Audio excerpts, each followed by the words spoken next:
The gloomy afternoon sky hung low over the attendees gathered at the cemetery. Dr. Isabella Warren stood alone, her black veil hiding the raw grief in her eyes. The tombstone was simple, bearing the name Amelia Warren, Isabella's twin sister, her other half. A whisper of wind carried fleeting memories, laughter, shared secrets, and the unique bond only twins could understand. The ceremony was somber, with mourners offering condolences, recounting tales of Amelia's vibrant life, and commenting on how uncannily similar the twins were. Yet each story felt like a jagged edge to Isabella, reminding her of the gaping void her sister's death had left. As the crowd began to disperse, a cloaked figure approached Isabella. The stranger's eyes, pale and ageless, held a depth of understanding that gave Isabella pause. Without a word, the stranger handed her an ornate box. Crafted from dark wood and embellished with silver, the box's lid bore an intricate maze design. "For you," the stranger murmured, her voice soft as silk. "To find oneself, one must brave the labyrinth." Before Isabella could inquire further, the stranger had melted away, lost in the crowd. Curiosity gnawing at her, she inspected the box more closely. Alongside the maze was an inscription: "In memories and shadows, find your truth." That night, in the solitude of her room, surrounded by remnants of her shared life with Amelia, Isabella decided to open the mysterious gift. The moment she undid the latch, a force, inexplicable and potent, yanked her consciousness away. The world around her transformed. Gone was her familiar bedroom. Instead, she stood at the entrance of a vast maze, its tall walls disappearing into a dense fog. Amidst the silence, a familiar voice echoed, ethereal and distant. "Isabella, come find me." It was unmistakably Amelia's. Driven by a mix of fear, hope, and desperation, Isabella ventured into the labyrinth. The air was thick with mist, making the path ahead barely visible. Yet Amelia's voice beckoned, guiding Isabella deeper into the maze's embrace. However, as she traversed the winding corridors, Isabella soon realized this wasn't just any maze.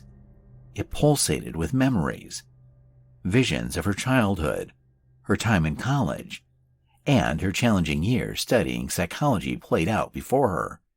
Each turn brought forth a new memory, some warm and comforting, others tinged with regret. Hours, or perhaps even days, seemed to pass as Isabella navigated the labyrinth. Time felt distorted, each moment stretching endlessly. The weight of her grief and the shadows of her past bore down on her, but Amelia's voice, like a distant lighthouse, kept her moving forward. Isabella stands at a crossroads within the maze. 3 paths lie before her, each shrouded in deeper mist than the last. Amelia's voice, once clear, now fragments into echoes, coming from each direction. Overwhelmed and exhausted, Isabella is left with a haunting choice. Which path should she follow to find her lost sister? Or, perhaps, her lost self? With trepidation, Isabella chose the path to her left, drawn by a fleeting memory of her and Amelia playing hide-and-seek as children. The walls of the maze seemed to close in on her, their surfaces now shimmering with indistinct images. The air grew colder and a disconcerting silence enveloped her. Walking this path, Isabella began to see less of her own memories and more of faces she recognized from her practice. Patients she had treated, their eyes filled with the same fear and anguish they had shared with her in her office. They whispered their anxieties, traumas, and regrets. Some begged for help, while others accused her of not doing enough. One figure stood out: Jonathan, a teenage patient who had battled severe depression. He had been making progress, but one fateful night, he'd relapsed and taken his own life, his shadowy form approached Isabella saying, "You promised it would get better." Tears streamed down Isabella's face. She had always carried a burden of responsibility, questioning what more she could have done. But the maze was amplifying her guilt, making her confront the depths of her professional and personal regrets. Pushing through the sea of accusing phantoms, Isabella finally heard Amelia's voice more clearly. It led her to a clearing where a figure, resembling her twin, sat on a stone bench. But this Amelia was different. Her eyes were voids of darkness, and her expression was one of disdain. "You left me," this version of Amelia hissed. "You were so consumed with your work, your life, you forgot me."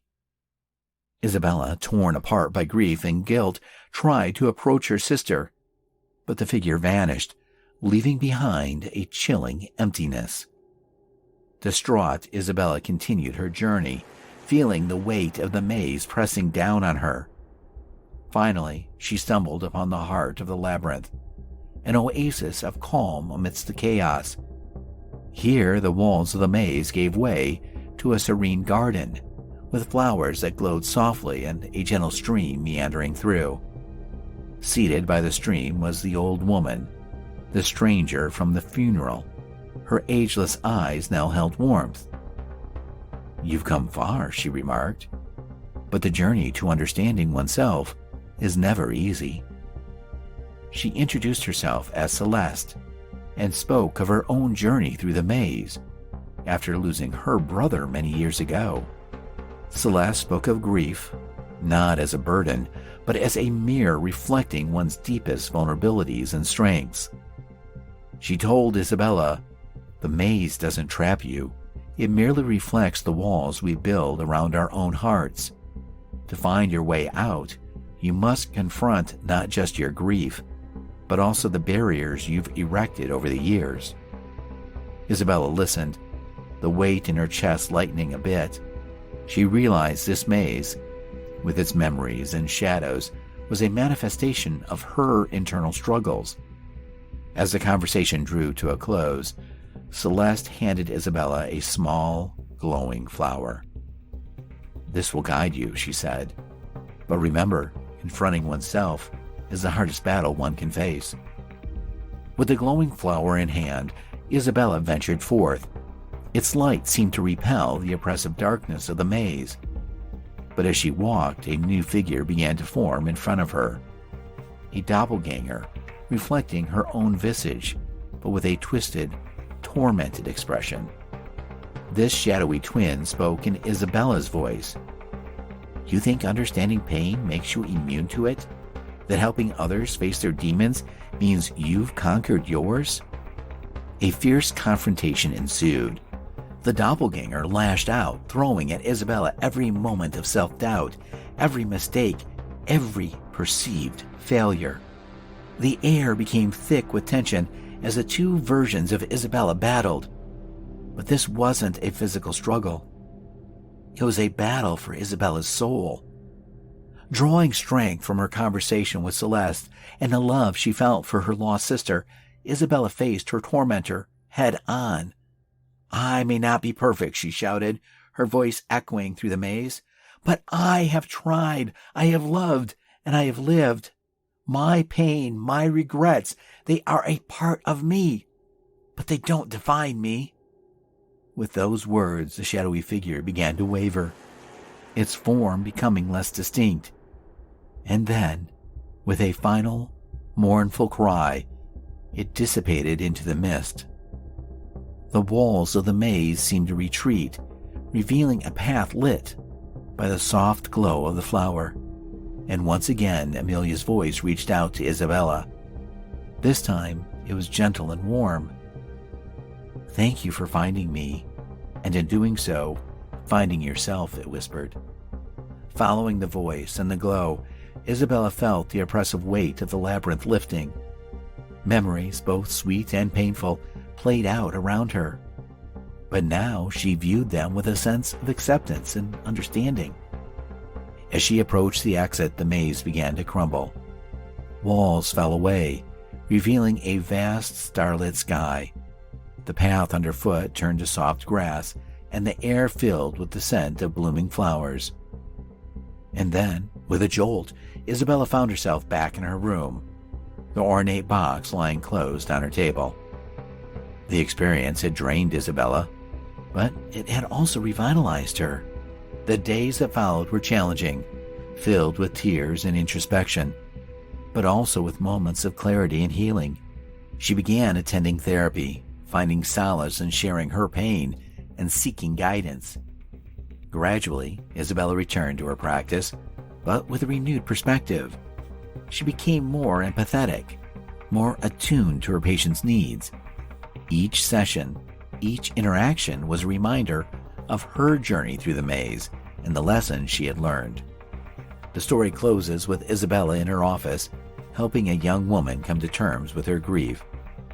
As the session ends, the patient with tears in her eyes whispers, "Thank you, Dr. Warren. You've helped me find my way." Outside the window, the sun sets, casting a golden hue over the city. And somewhere, in that warm embrace of light and shadow, Isabella feels Amelia's presence, guiding and watching over her.